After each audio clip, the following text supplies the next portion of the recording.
परिषद गठित हो गया, विभाग बढ़ गए उत्तर प्रदेश से, इंक्लूडिंग प्राइम मिनिस्टर 11। वैसे हरदीप पुरी को हम लोग यूपी का नहीं मानते हो, यहाँ से राज्यसभा जरूर हैं। वैसे मोटा मोटी 9 यहाँ से सांसद मिनिस्टर बने हैं। आपका क्या आकलन है कि जातीय और क्षेत्रीय समीकरणों को साधा बीजेपी ने, कुछ सबक लिया या नहीं लिया? देखिए, बीजेपी को उत्तर प्रदेश में करीब 36 सीटें मिली हैं सहयोगियों के साथ। उसमें से 10 मंत्री उन्होंने बनाया है 37 सीटों में। तो स्वाभाविक है कि यूपी पे उनका ध्यान है। अब जो जीते थे उन्हीं में से बनाना था। तो कीर्तिवर्धन सिंह और कमलेश पासवान 2 लोग ऐसे हैं जो पहली बार केंद्र में मंत्री बने हैं। जयंत चौधरी भी पहली बार केंद्र में मंत्री बने, लेकिन वो सहयोगी दल से हैं। जितिन प्रसाद पहले एक बार मंत्री रह चुके हैं और वो दोबारा केंद्र में राज्य मंत्री बनाए गए हैं। पिछली बार 14 मंत्री थे उत्तर प्रदेश से, जिसमें महेंद्र नाथ पांडे, स्मृति ईरानी, संजीव बालियान और टेनी, ये 4 लोग चुनाव हार गए और 10 लोग बचे। माना यह जा रहा है कि क्षत्रियों को साधने के लिए राजनाथ सिंह के साथ साथ कीर्तिवर्धन सिंह को मंत्री बनाया गया है। और जाट वोटों में संजीव बालियान के हारने के बाद जयंत चौधरी के हाथ में भाजपा ने कमान दी है कि वो अब उनको साधें।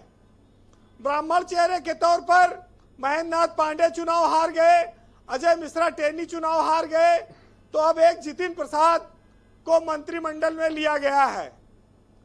देखिए ब्रजेश जी, ये बात तो सच है कि मोदी तीसरी बार प्रधानमंत्री बनकर वो एक नया इतिहास बना रहे हैं।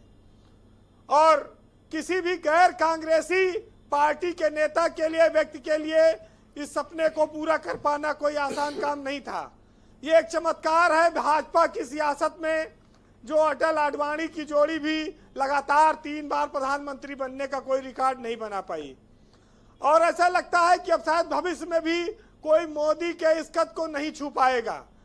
लेकिन यूपी से 10 मंत्री बनाकर मोदी जी ने उस चिंता को साफ जाहिर किया है और समझा है जिसमें उनकी सीटें घटकर आधी रह गई हैं और आने वाले वक्त में 2027 का विधानसभा चुनाव है।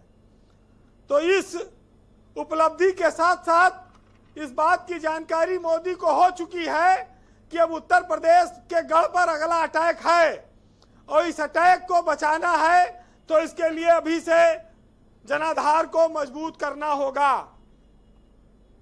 मोदी इन सब चुनाव परिणामों की समीक्षा कर चुके होंगे। हम आप जो बहस कर रहे हैं ये उनके सामने बात आ चुकी होगी और 2027 के दृष्टिकोण से शायद इस मंत्रिमंडल के विस्तार को भी आप देखिए और यूपी की सत्ता पर कोई आंच ना आए, इसके लिए भाजपा हर जतन करेगी। ये भी आपको महसूस करना होगा और आने वाले वक्त में ये चीजें आपको दिखाई पड़ेंगी। वैसे आज जयंत चौधरी को कृषि वाला या उपभोक्ता वाला या रसायन उर्वरक वाला ये कोई मंत्रालय नहीं मिल पाया है। तो ये एक बड़ी बात है कि वो जो किसान आंदोलन और जाट और इनकी बात करते हैं, अब वो कौशल विकास का प्रशिक्षण देंगे। उत्तर प्रदेश में कौशल विकास का प्रशिक्षण प्राप्त करने के बाद लोक दल के सहारे अंतरिक्ष की यात्रा भी साइंस टेक्नोलॉजी विभाग से की जा सकेगी। ये भी एक नया लाइन पैदा हो गई है। और इसके अलावा अनुप्रिया पटेल का भी कद बढ़ा है, उनको 2 मंत्रालय मिले हैं, रसायन उर्वरक और स्वास्थ्य मंत्रालय। कीर्तिवर्धन सिंह को पर्यावरण मंत्रालय दिया गया है और इसके अलावा कमलेश पासवान को ग्रामीण विकास मंत्रालय मिला है। एसपी सिंह बघेल को भी पंचायती राज, मत्स्य, पशुपालन ये सारे विभाग दिए गए हैं। जितिन प्रसाद को 4 मंत्रालय मिला है, वाणिज्य, उद्योग, इलेक्ट्रॉनिक, सूचना प्रौद्योगिकी। पंकज चौधरी अपने पुराने विभाग वित्त में कायम रहेंगे। ये स्थितियां हैं। ब्रजेश जी, अब राजनीतिक बात पर आते हैं।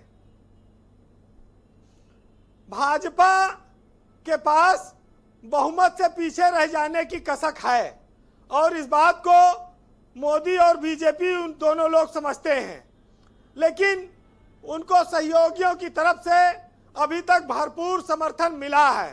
और ऐसे में ये साफ है कि भाजपा के लिए रास्ता अभी थोड़ा आसान है।